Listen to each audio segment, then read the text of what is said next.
Hi, I'm Grant McDonald. I'm Director of Fraud and AML Strategic Initiatives. And today I'm going to talk about how you can improve detection rates by participating in economic crime data sharing. So when I think about the financial crime and compliance landscape today, it reminds me a little bit of the credit and to a lesser extent the fraud landscape back in the early 1990s. So some of you will remember a time when to check whether somebody lived at an address, you check it against the voters roll, or to see if somebody had a CCJ, you check against registry trust.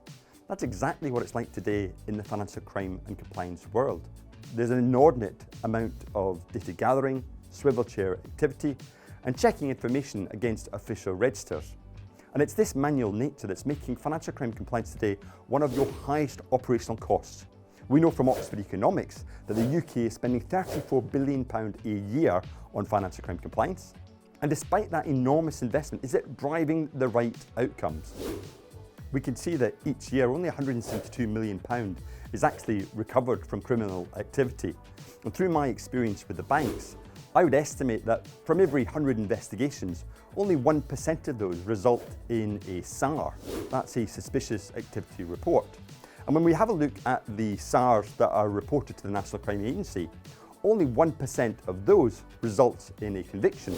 That means you've got a 1 in 10,000 investigation to conviction rate. And these poor outcomes are compounded by, previously, the industry's inability to share information with one another, share intelligence. But that's changed. On the 26th of October 2023, the Economic Crime and Corporate Transparency Act was passed.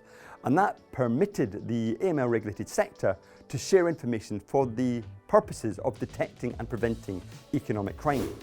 Now there's two sections in this act that are worthy of note. Section 188 allows direct data sharing, and Section 189 allows for indirect data sharing through third-party intermediaries like Experian. Now before you can share information, you need to complete one of three safeguarding actions. And these safeguarding actions are: 1, refusing a customer access to a product because of suspicion of financial crime.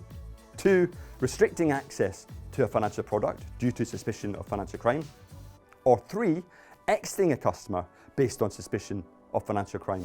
Now, the Act does not offer specifics around the data that can and cannot be shared. However, the Home Office have offered guidelines in their impact assessment, sharing scenarios around when information can be sought and shared. I'm not going to cover the details of that. We're going to include it in the link below today.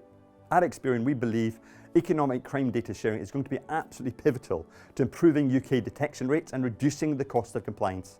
If you want to understand how you can participate in economic crime data sharing, head to experian.co.uk.